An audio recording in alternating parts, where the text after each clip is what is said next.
একদিন মক্কার প্রভাবশালী ব্যক্তি উমাইয়া তার কৃতদাস কালো বেলালকে ডেকে বলল, হে বেলাল, মক্কা থেকে ব্যবসায়ীরা মালামাল নিয়ে সিরিয়ায় যাবে। তুমি তাদের সাথে আমার মালামাল নিয়ে সিরিয়ায় যাও। মালগুলো বিক্রি করে তাদের সঙ্গেই আবার ফিরে আসবে। মনিবের নির্দেশ পেয়ে বেলাল রাদিয়াল্লাহু তাআলা আনহু কাফেলার সঙ্গে সিরিয়ার উদ্দেশ্যে রওনা হলেন। ওই কাফেলাতে মক্কার ধনী ব্যক্তি হজরত আবু বকর রাদিয়াল্লাহু তাআলা আনহু ছিলেন, কিন্তু তিনি তখনও মুসলমান হননি, কারণ রাসূলুল্লাহ সাল্লাল্লাহু আলাইহি ওয়াসাল্লাম তখনও নবুয়ত পাননি। তারা চলতে চলতে ক্লান্ত হয়ে এক স্থানে বিশ্রামের জন্য থেমে যান। অতপর হজরত বেলাল রাদিয়াল্লাহু তাআলা আনহু তার মধুর সুরে গান গেয়ে কাফেলার যাত্রীদের আনন্দ দিচ্ছিলেন। কালো বেলালের এই মধুর কণ্ঠ শুনে হজরত আবু বকর রাদিয়াল্লাহু তাআলা আনহু তার সঙ্গে কিছু আলাপ আলোচনা করলেন। আলাপ আলোচনার সময় হজরত আবু বকর রাদিয়াল্লাহু তাআলা আনহু কালো বেলালের নরম ব্যবহার আর তার গুণে আকৃষ্ট হয়ে যান। অতপর বিশ্রাম শেষে তারা পুনরায় রওনা করলেন। সিরিয়ায় পৌঁছে হজরত বেলাল রাদিয়াল্লাহু তাআলা আনহু লক্ষ্য করলেন হজরত আবু বকর রাদিয়াল্লাহু তাআলা আনহু এক দরবেশের কাছে গিয়ে তার নিজের স্বপ্নের কথা বর্ণনা দিয়ে তার অর্থ বলে দিতে অনুরোধ করছেন। তখন সেই দরবেশ বললেন, আপনি ইনশাআল্লাহ এক ভবিষ্যৎ নবীর সঙ্গী। সেই নবী আপনার গোত্র থেকেই হবে। আপনি তার প্রতিনিধি হবেন এবং তার মৃত্যুর পর আপনি হবেন তার উত্তরাধিকারী খলিফা। এই দৃশ্য দেখে বেলাল হাবশী রাদিয়াল্লাহু তাআলা আনহু অবাক হয়ে গেলেন। তিনি এগিয়ে গিয়ে দরবেশকে জিজ্ঞেস করলেন, আপনি যে নবীর কথা বললেন সে আবার কি জিনিস? তখন দরবেশ বললেন, নবী হল আল্লাহর প্রেরিত একজন দূত। আল্লাহ তাআলা তাকে লোকদেরকে সত্যের পথে আহ্বান নির্দেশ দেন। বেলাল হাবশী রাদিয়াল্লাহু তাআলা আনহু এই সব শুনে কিছুটা অবাক হলেন, কারণ মক্কার অন্য লোকেদের মতো তিনিও তখন মূর্তি পূজা করতেন। ব্যবসার উদ্দেশ্যে যাওয়ার আগে মূর্তির পায়ে ধরে প্রণাম করতেন, আবার ব্যবসায় লাভবান হয়ে ফিরে গিয়ে মূর্তির পায়ে পড়ে কৃতজ্ঞতা প্রকাশ করতেন। যাই হোক, এইবার হজরত বেলাল রাদিয়াল্লাহু তাআলা আনহু সিরিয়া থেকে ফিরে এসে হাবুল নামক এক মূর্তির পাশে গেলেন এবং সেইখানে গিয়ে বললেন, আচ্ছা, হাবুল যদি এতই শক্তিশালী হয় তাহলে সে নিজেকে রক্ষা করতে পারে না কেন? কারণ কিছুদিন আগেই তো এই মূর্তির হাত ভেঙে গিয়েছিল। অতপর লোকেরা তার হাত মেরামত করে দিয়েছিল। এইভাবে হজরত বেলাল রাদিয়াল্লাহু তাআলা আনহু বেশ কিছুদিন মূর্তির সম্বন্ধে চিন্তা ভাবনা করলেন। ফলে অনেক প্রশ্ন তার মনকে বিক্ষিপ্ত করে দিল।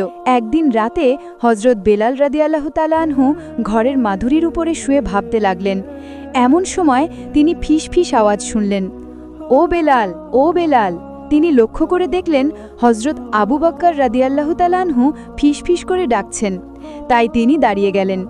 অতপর হজরত আবু বকর রাদিয়াল্লাহু তাআলা আনহু তার কাছে এসে বললেন, হে ভাই, আপনি শুনুন, খুব সুখবর এনেছি। বেলাল হাবশী রাদিয়াল্লাহু তাআলা আনহু তখন এই দিক ওদিক তাকিয়ে বললেন, জনাব, সকাল পর্যন্ত কি অপেক্ষা করা যায় না?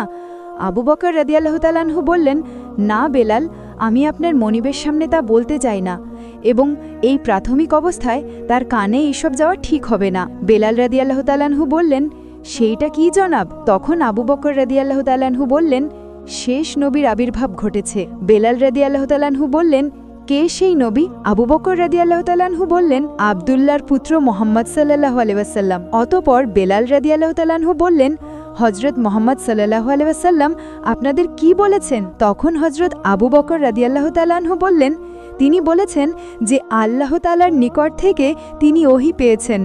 আল্লাহ তাআলা তার বিশ্বাসীদের কাছে তার বাণী পৌঁছে দিতে এবং অবিশ্বাসীদের সতর্ক করতে বলেছেন। তখন হযরত বেলাল রাদিয়াল্লাহু তাআলা আনহু কিছুক্ষণ চুপ করে থেকে প্রশ্ন করলেন, জনাব, যদি কিছু মনে না করেন, আমার জানতে খুবই ইচ্ছে হচ্ছে যে তিনি আর কি বলেছেন। তখন আবু বকর রাদিয়াল্লাহু তাআলা আনহু বললেন, তিনি বলেছেন, সবার উচিত এই প্রাণহীন মূর্তিগুলার পূজা না করে এই সুন্দর আসমান, জমিন, চাঁদ, সূর্য, পৃথিবী এবং তার বাহিরের সব কিছু যিনি সৃষ্টি করেছেন একমাত্র তারই ইবাদত করতে। তিনি আরও বলেছেন, আল্লাহ তাআলার কাছে সকল মানুষ সমান। কেবলমাত্র সৎ ও ভালো কাজের মধ্যে দিয়েই মানুষ নিজের ও অন্যদের কল্যাণ করতে পারে। তিনি গরিবদের প্রতি দরদি ও সহানুভূতিশীল হতে বলেছেন। হযরত বেলাল হাবশী রাদিয়াল্লাহু তাআলা আনহু বেশ কিছুক্ষণ চুপ করে রইলেন। অতপর আস্তে আস্তে তার মনের পরিবর্তন হতে থাকে। ফলে এক আল্লাহর প্রতি তার বিশ্বাস জন্মে যায়। তিনি হজরত আবু বকর রাদিয়াল্লাহু তাআলা আনহুর সামনেই উচ্চারণ করলেন, আশহাদু আল্লা ইলাহা ইল্লাল্লাহু ওয়াশহাদু আন্না মুহাম্মাদান আবদুহু রাসূলহু, অর্থাৎ আমি সাক্ষ্য দিচ্ছি যে আল্লাহ তাআলা ছাড়া অন্য কোনো উপাস্য নেই, এবং আমি আরও সাক্ষ্য দিচ্ছি যে হজরত মুহাম্মদ সাল্লাল্লাহু আলাইহি ওয়াসাল্লাম আল্লাহ তাআলার বান্দা ও প্রেরিত রাসূল। তখন হজরত আবু বকর রাদিয়াল্লাহু তাআলা আনহু বললেন, ইনশাআল্লাহ আমি কাল রাতে আপনাকে নিয়ে হজরত মুহাম্মদ সাল্লাল্লাহু আলাইহি ওয়াসাল্লামের কাছে যাব। এই কথা বলে হঠাৎ আবু বকর রাদিয়াল্লাহু তাআলা আনহু চলে গেলেন। অতপর হজরত বেলাল রাদিয়াল্লাহু তাআলা আনহু অনেকক্ষণ ধরে মহান সৃষ্টিকর্তার কুদরতের কথা ভাবলেন। তার মনে হলো তিনি যেন এক নতুন জীবন পেয়েছেন। ইসলাম গ্রহণ করার পরও বেলাল হাবশী রাদিয়াল্লাহু তাআলা আনহু প্রাথমিকভাবে তার মনিবের কাজ চালিয়ে যাবে বলে সিদ্ধান্ত নিলেন। অতপর পরের দিন রাতের বেলা আগের কথা মতো হজরত বেলাল রাদিয়াল্লাহু তাআলা আনহু তার বন্ধু হজরত আবু বকর রাদিয়াল্লাহু তাআলা আনহুর কাছে আসলেন। সেখান থেকে তারা সতর্ক দৃষ্টি মেলে হজরত মুহাম্মদ সাল্লাল্লাহু আলাইহি ওয়াসাল্লামের বাড়িতে আসলেন। বেলাল রাদিয়াল্লাহু তাআলা আনহুর দৃষ্টি যখন মহানবী হজরত মুহাম্মদ সাল্লাল্লাহু আলাইহি ওয়াসাল্লামের চেহারার উপরে পড়ল, আর তিনি যখন কানে শুনলেন তাকে আহ্বান করার মধুর সুর, তার ভক্তি, শ্রদ্ধা ও ভালোবাসা, তখন হজরত বেলাল রাদিয়াল্লাহু তাআলা আনহুর বুকে এক আনন্দের বার সঞ্চার হয়। তিনি মহানবী হজরত মুহাম্মদ সাল্লাল্লাহু আলাইহি ওয়াসাল্লামের পাশে বসলেন। গোলামের ঘরের লোকের মতো নয়, একজন মর্যাদা সম্পন্ন সম্মানের অধিকারী মানুষের মতো বসলেন। নবী করিম সাল্লাল্লাহু আলাইহি ওয়াসাল্লামের সামনে তিনি বললেন, আমি সাক্ষ্য দিচ্ছি যে আল্লাহ তাআলা এক ও অদ্বিতীয়। হজরত মুহাম্মদ সাল্লাল্লাহু আলাইহি ওয়াসাল্লাম আল্লাহ নবী ও রাসূল। প্রিয় নবীর সঙ্গে কথা বলে তার মন আনন্দ ও তৃপ্তিতে ভরে গেল। এমন আনন্দ তিনি আগে কোনোদিনই পাননি। অতঃপর সকাল হবার আগেই হজরত বেলাল রাদিয়াল্লাহু তাআলা আনহু তার বিছানায় ফিরে আসেন এবং গভীর সুখনিদ্রায় অভিভূত হয়ে পড়েন। দিনের বেলায় তিনি তার মনিবের কাজ স্বাভাবিকভাবেই করে যান। আবার রাতের বেলা সবাই যখন ঘুমিয়ে যান, তখন হজরত বেলাল রাদিয়াল্লাহু তাআলা আনহু গোপনে বাসা থেকে বেরিয়ে পড়েন এবং দৌড়ে আসেন নবী করিম সাল্লাল্লাহু আলাইহি ওয়াসাল্লামের কাছে। অতঃপর তার মহামূল্যবান বাণী শুনতেন এবং অল্প কয়েকজনের সাথে নামাজ পড়তেন এবং সকাল হবার আগেই বিছানায় ফিরে যেতেন। একদিন বেলাল হাবশী রাদিয়াল্লাহু তাআলা আনহু পবিত্র কাবা ঘরে প্রবেশ করলেন। তখন তার সামনে সারি সারি মূর্তি সাজানো ছিল। তখন তার পূর্বের স্মৃতি মনে ঝলক দিয়ে ওঠে, তাই তার মন লজ্জা, ঘৃণা আর অনুশোচনায় ভরে যায়। বড় মূর্তি হাবুলের সামনে দাঁড়িয়ে দাঁতে দাঁত ঘষে বিড়বিড় করে বললেন, এই প্রাণহীন দুর্বল দেবতা, তুমি না খুব শক্তিশালী, তবে কোথায় ছিলে তখন যখন তোমার হাত ভেঙে দিয়েছিল? তখন তুমি তা ঠেকাতে পারোনি কেন? তোমার এত অহংকার কোথায় ছিল যখন পূজারীরা তোমার ভাঙা হাত জোড়া দিয়ে দিচ্ছিল? আর তুই তো কাদামাটি আর পাথর ছাড়া কিছুই না। তোকে ভেঙে গুড়গুড় করে ফেললেও কিংবা তোর মুখে থুথু ছিটালেও তুই কিছুই করতে পারবি না। এই বলে হজরত বেলাল রাদিয়াল্লাহু তাআলা আনহু মূর্তির মুখে থুথু নিক্ষেপ করলেন। এইদিকে প্রকাশ্যভাবে ধর্ম প্রচার করার জন্য মহানবী সাল্লাল্লাহু আলাইহি ওয়াসাল্লামের কাছে ওহী এলো। ওহী পেয়ে হজরত মুহাম্মদ সাল্লাল্লাহু আলাইহি ওয়াসাল্লাম সাফা পাহাড়ে উঠে সকল মানুষকে এক আল্লাহর ইবাদতের প্রতি আহ্বান করলেন, মূর্তি পূজা ছেড়ে দিতে বললেন। এদিকে মক্কার কুরাইশরা রেগে ক্ষিপ্ত হয়ে ওঠে। তারা একত্রিত হয়ে নতুন ইসলামের বিরুদ্ধে রুখে দাঁড়ায়। এদিকে মক্কার কাফেররা হজরত মুহাম্মদ সাল্লাল্লাহু আলাইহি ওয়াসাল্লামকে মেরে ফেলার জন্য গোপনে পরামর্শ করে। আলোচনা চলাকালে গোপনে একজন লোক এসেও উমাইয়ার কানে কি যেন বলল। শুনেই উমাইয়ার রাগে ফেটে পড়ে। রাগান্বিত হয়ে উমাইয়া বলল, কি বললে? বেলাল ইসলাম ধর্ম গ্রহণ করেছে, এ কথা কি তুমি সত্যি বলছো? লোকটি বলল, অবশ্যই জানাব। উমাইয়া বলল, তুমি কি নিজে দেখেছ যে বেলাল মোহাম্মদের কাছে যাচ্ছে? লোকটি বলল, জি, অনেকবার দেখেছি। এ কথা তো আমি কোনোদিন ভাবিনি, কিন্তু আমি এর চেয়েও খারাপ একটা দৃশ্য দেখেছি। উমাইয়া বলল, কি সেই দৃশ্য? লোকটি বলল, আমি একদিন বেলালকে দেখলাম, সে আমাদের সবচেয়ে সম্মানিত দেবতা হাবুলের মুখে থুতু ছিটাচ্ছে। তখন উমাইয়া বলল, তুমি এসব কি বললে? রাগে উমাইয়ার মাথায় যেন আগুনের ফুলকি ছোটাছুটি করছে। উমাইয়া বলল, তার এত বড় সাহস হলো, এত বড় অমার্জনীয় এক অপরাধ! এই গোপন সভায় কুরাইশ নেতা আবু জাহেলও ছিল। তখন সে বলল, এই বেলালের এত সাহস, তাকে অবশ্যই কঠোর শাস্তি দিতে হবে, যাতে পায়ের তলার মতো দুর্বল অন্য কোনো কেনা গোলাম মাথাচাড়া দিয়ে উঠতে না পারে। আর ওইদিকে মোহাম্মদকেও তার মতবাদ বন্ধ করাতে হবে। তার কারণে দুর্বল চরিত্রের লোকদের ঈমান নষ্ট হতে দেওয়া যাবে না। তখন উমাইয়া খুশি হয়ে বলল, আপনি ঠিকই বলেছেন, আবু জাহেল বলল, ওই ধর্ম থেকে বেলালকে কোনো রকম দয়ামায়া দেখানো উচিত হবে না। আমি ওয়াদা করছি অচিরেই মোহাম্মদের এই ধর্মকে গলা টিপে হত্যা করব। অতঃপর উমাইয়া খুব রেগে বেলাল রাদিয়াল্লাহ তাআলা আনহুর কামরায় আসলো। এসে শুনল বেলাল রাদিয়াল্লাহ তাআলা আনহু যেন কি আবৃত্তি করছে, কারণ আগে সে কখনো এমন আবৃত্তি শোনেনি। এটা শুনে উমাইয়া তাকে বলল, এটা নিশ্চয়ই মুহাম্মদের কোরআনের সেই জাদু যা আমার কেনা গোলামটাকে মুগ্ধ করে ফেলেছে। তখন উমাইয়া চিৎকার করে বলল, বেলাল তুই কি করছিস? হযরত বেলাল রাদিয়াল্লাহ তাআলা আনহু ধীরে ধীরে উত্তর দিলেন, আল্লাহর কালাম পড়ছি। উত্তরে উমাইয়া বলল, আল্লাহর কালাম মানে ওই মুহাম্মাদের ভণ্ড কথাবার্তা?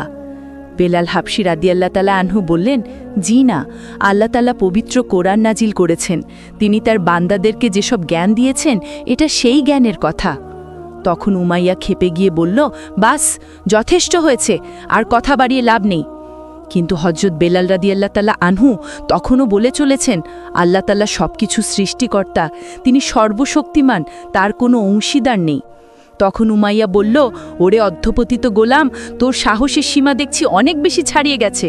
তুই আমাদের দেবতাদেরকে অস্বীকার করে এমন জাদুকরকে অনুসরণ করে ভুল পথে চলছিস।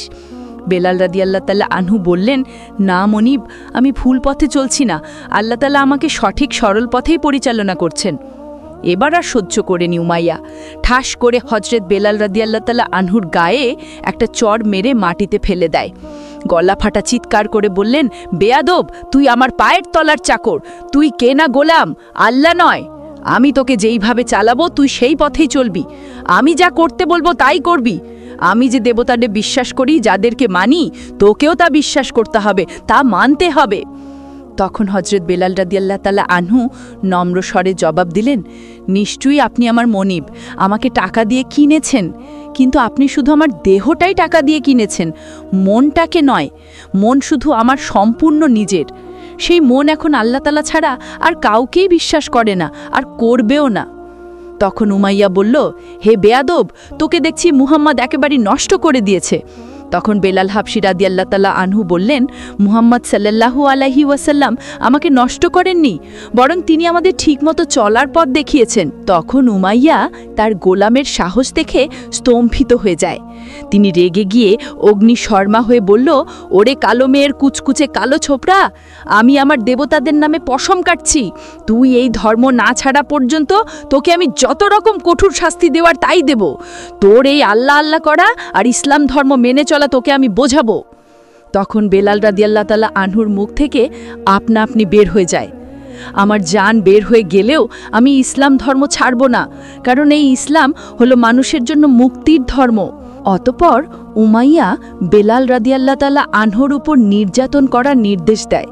শুরু হলো চাবুকের আঘাত, কিন্তু তবুও তার মুখ থেকে শুধু একটি ধ্বনি উচ্চারিত হতে থাকে, আহাদ আহাদ, অর্থাৎ আল্লাহ এক, আল্লাহ এক। অতঃপর উমাইয়ার আদেশে হযরত বেলাল রাদিয়াল্লাহ তাআলা আনহুর হাত বিষম করে বাঁধা হলো, গলাতেও পেঁচানো হলো শক্ত একটা মোটা দড়ি। তাকে খালি গা করা হলো। খুবই তাগড়া কয়েকজন জোয়ান তাকে চাবুক দিয়ে পেটাতে লাগলো, চাবুকের পর চাবুক মেরে নিষ্ঠুরভাবে আঘাত করতে লাগলো। কি ভীষণ নিষ্ঠুর নির্যাতন! হযরত বেলাল রাদিয়াল্লাহ তাআলা আনহুর শরীর বেয়ে দরদর করে রক্ত বের হতে থাকে। একটা সময় গিয়ে তিনি জ্ঞান হারিয়ে ফেলেন। যখন জ্ঞান ফিরল তখন বুঝলেন তাকে এক গুটগুটে অন্ধকার ঘরে আটকে দেওয়া হয়েছে। তার আর বুঝতে বাকি রইল না যে মৃত্যু পর্যন্ত তাকে রাত দিন এইখানেই কাটাতে হবে। তার চোখের সামনেই ভেসে ওঠে ভাই এবং বোনের মুখ। তিনি একবার ভাবলেন, একবার যদি তাদের কাছে যেতে পারতাম, একবার যদি তাদেরকে দেখতে পেতাম। মহানবী সাল্লাল্লাহু আলাইহি ওয়াসাল্লামের মুখটা চোখের সামনে ভেসে উঠল। তিনি উঠে বসতে চাইলেন, কিন্তু মাথা ঘুরে পড়ে গেলেন, কারণ সারা গায়ে ছিল অসহ্য ব্যথা। কিন্তু তবুও তিনি আল্লাহর উপর ঈমান থেকে এক চুল নড়লেন না। পরের দিন সকালবেলা উমাইয়া এবং তার লোকজন সেখানে এসে দেখে বেলাল রাদিয়াল্লাহ তাআলা আনহু মরে গেছে নাকি বেঁচে আছে। কিন্তু তারা দেখল বেলাল হাবশী রাদিয়াল্লাহ তাআলা আনহু এখনও বেঁচে আছেন। উমাইয়া তার কাছে এগিয়ে গেল। সে ভেবেছিল তার কেনা গোলাম তার পা ধরে মাফ চাইবে, কিন্তু তার বদলে শুনল বেলালের মুখ থেকে সেই একই কথা বের হচ্ছে, আল্লাহ এক, আল্লাহ এক। কি অসহ্য! এবার উমাইয়া তার লোকদেরকে আদেশ দিল, বেয়াদবটাকে মক্কার পাথরের পথে টেনে হিচড়ে নিয়ে যা, এই গোলামের আমার কোনো প্রয়োজন নেই। আদেশ পেয়ে উমাইয়ার সৈন্যরা অতি উতলকের সাথে হযরত বেলাল রাদিয়াল্লাহু তাআলা আনহুকে পাথর পাড়ার রাস্তার উপর দড়ি দিয়ে টেনে হিচড়ে নিতে থাকে। এই অসহ্য যন্ত্রণায় ফুঁপিয়ে ওঠেন বেলাল রাদিয়াল্লাহু তাআলা আনহু। এমন অত্যাচার কয়েকদিন ধরে চলল। ব্যথার যন্ত্রণায় হযরত বেলাল রাদিয়াল্লাহু তাআলা আনহুর শরীর নিস্তেজ হয়ে আসতে থাকে, কিন্তু তবুও তার মুখে ঠিক একই কথা, আল্লাহ এক, আল্লাহ এক। এই সময় আবু জাহল এগিয়ে আসে আর বলে, এই বেয়াদবকে আর অসহনীয় কঠোর শাস্তি দিতে হবে, নয় তার আগুন ঠিকানায় আসবে না। ততপর তারা দুপুরের রোদে হযরত বেলাল রাদিয়াল্লাহু তাআলা আনহুকে মরুভূমির উত্তপ্ত বালিতে চিৎ করে শুইয়ে দেন। হায় রে, কি নিষ্ঠুর উমাইয়া! উমাইয়ার লোকেরা বেলালকে শুধু চিৎ করে শুয়ে শান্ত হলো না, তারা হযরত বেলাল রাদিয়াল্লাহু তাআলা আনহুয়ের বুকের ওপর খুবই বড় ও ভারী পাথর এনে চাপা দেয় এবং বলে, তুই যতক্ষণ পর্যন্ত মুহাম্মদের দেবতাকে না ভুলে আমাদের দেবতা লাত, উজ্জা ও হাবুলকে মেনে না নিবি, ততক্ষণ তোকে এই অবস্থায় রাখা হবে। উত্তপ্ত বালির নিচে বুকের ওপর উত্তপ্ত পাথর, প্রাণ বেরিয়ে যাওয়ার মতো অস্বস্থ পরিস্থিতি, যন্ত্রণা সহ্য করার আর ক্ষমতা নেই। তবুও মুখে তার আল্লাহর নাম। একসময় তিনি জ্ঞান হারিয়ে ফেললেন। কিছুক্ষণ পর কিছুটা জ্ঞান ফিরে এলো, কিন্তু একটু নড়তে পারছে না, মরার মতোই তিনি পড়ে আছেন। এই সময় তিনি শুনতে পারলেন দুইজনের মধ্যে কথাবার্তা চলছে। একজন ছিল তার নির্দয় মনিব, আর একজন ছিল হযরত আবু বকর রাদিয়াল্লাহু তাআলা আনহু। হযরত আবু বকর রাদিয়াল্লাহু তাআলা আনহু বলছেন, হেজদ উমাইয়া, তুমি লোকটিকে আর কত যন্ত্রণা দেবে? এর প্রতি তুমি একটু সদয় হও, না হয় তাকে তুমি অর্থের বদলে বিক্রি করে দাও। উমাইয়া উত্তরে বলল, না, তা হয় না। অবাধ্য গোলামকে বশে না এনে শুধু টাকা পয়সার জন্য আমি তাকে বিক্রি করে দিতে পারি না। তারপর হযরত আবু বকর রাদিয়াল্লাহু তাআলা আনহু বললেন, না হয় আমার কাছেই বিক্রি করে দাও। উমাইয়া এটা শুনে ইচ্ছে করে এমন একটা প্রস্তাব রাখল যা আবু বকর রাদিয়াল্লাহু তাআলা আনহু স্বাভাবিকভাবে গ্রহণ করবেন না। বেলালকেও মুক্ত করতে পারবেন না। উমাইয়া বলল, আপনি যদি এই কালো গোলামের বদলে আপনার রূপবান কৃতদাস, সুন্দরী মেয়ে কৃতদাস এবং সেই সাথে আরও 100 দিরহাম দেন, তবেই আমি তাকে আপনার কাছে ছেড়ে দেব। এই প্রস্তাব শুনে হযরত আবু বকর রাদিয়াল্লাহু তাআলা আনহু রাজি হয়ে গেলেন এবং লেনদেন মিটিয়ে বললেন, হে উমাইয়া, তুমি বেলালের মর্যাদা বুঝতে পারো নাই, আমি তাকে ইয়েমেন রাজ্যের চাইতেও বেশি মূল্যবান মনে করি। অতপর হযরত বেলাল রাদিয়াল্লাহু তাআলা আনহুয়ের বুক থেকে ভারী পাথর সরিয়ে নেওয়া হলো, তার বাঁধন খুলে দেওয়া হলো। খুবই কষ্টে তিনি চোখ মেললেন। তখন হযরত মুহাম্মদ সাল্লাল্লাহু আলাইহি ওয়াসাল্লামের পালিত পুত্র যায়েদ তাকে ধরে আছেন। যায়েদ মমতা মাখা সরে বললেন, হে বেলাল, আপনার দাসত্বের শিকল খুলে দেওয়া হলো, আজ থেকে আপনি সম্পূর্ণ মুক্ত। অতপর যায়েদ হযরত আবু বকর রাদিয়াল্লাহু তাআলা আনহু হযরত বেলালকে ধরে ধরে তার নিজের বাসায় নিয়ে এলেন। বেলাল রাদিয়াল্লাহু তাআলা আনহুকে এত অমানবিকভাবে মারা হয়েছিল যে আরও 5 দিন পর্যন্ত জীবন মৃত্যুর সঙ্গে লড়াই করতে হয়েছিল। তাকে যে কত রকম ওষুধ খাওয়ানো হয়েছিল আর কত রকম মলম লাগানো হয়েছিল তার কোনো হিসেব নেই। হযরত বেলাল রাদিয়াল্লাহু তাআলা আনহু নিজেও তা জানতেন না। অতপর 6 দিন পর তিনি ঘর থেকে বাহিরে এসে বসতে পেরেছিলেন। এই দৃশ্য দেখে হযরত আবু বকর রাদিয়াল্লাহু তাআলা আনহুয়ের আনন্দের কোনো সীমা ছিল না। তিনি নিজের হাতে ছাগির দুধ দহন করে হযরত বেলাল রাদিয়াল্লাহু তাআলা আনহুকে খাওয়ালেন। অতপর বললেন, হে বেলাল, জীবনে আমি তোমার মতো ভাগ্যবান লোক আর একটাও দেখে নেই। মহানবী সাল্লাল্লাহু আলাইহি ওয়াসাল্লাম 3 দিন ধরে তোমার বিছানার পাশে বসে তোমার রোগ মুক্তির জন্য দোয়া করেছেন। যখন তোমার জ্বর কমে গেল এবং আশঙ্কা কমে গেল, তখন তিনি বাড়িতে গিয়েছেন। অতপর সুস্থ হওয়ার পর হযরত আবু বকর রাদিয়াল্লাহু তাআলা আনহু বেলাল রাদিয়াল্লাহু তাআলা আনহুকে সাথে নিয়ে মহানবী সাল্লাল্লাহু আলাইহি ওয়াসাল্লামের কাছে গেলেন। নবী করিম সাল্লাল্লাহু আলাইহি ওয়াসাল্লাম তাকে আপন করে নিলেন। শুরু হলো হযরত বেলাল রাদিয়াল্লাহু তাআলা আনহুয়ের নতুন আনন্দে ভরা জীবন। তিনি সারাক্ষণ নবীজির পাশে পাশেই থাকতেন। তবে মহানবী হজরত মুহাম্মদ সাল্লাল্লাহু আলাইহি ওয়াসাল্লামের অধীনে তিনি চাকর হিসেবে নয়, রাজার মর্যাদায় দিন কাটাতে থাকেন।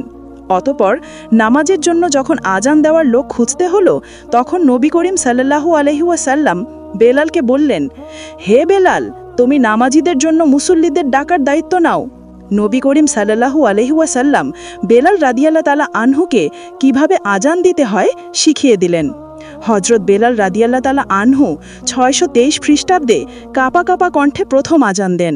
এভাবেই তিনি হয়ে গেলেন মুসলিম জাহানের প্রথম মুয়াজ্জিন। প্রিয় বন্ধুরা, কেমন লাগলো আজকের এই ভিডিওটি ভালো লাগলে চ্যানেলটি সাবস্ক্রাইব করুন, আর দ্বিতীয় পর্ব দেখতে চাইলে কমেন্ট করুন।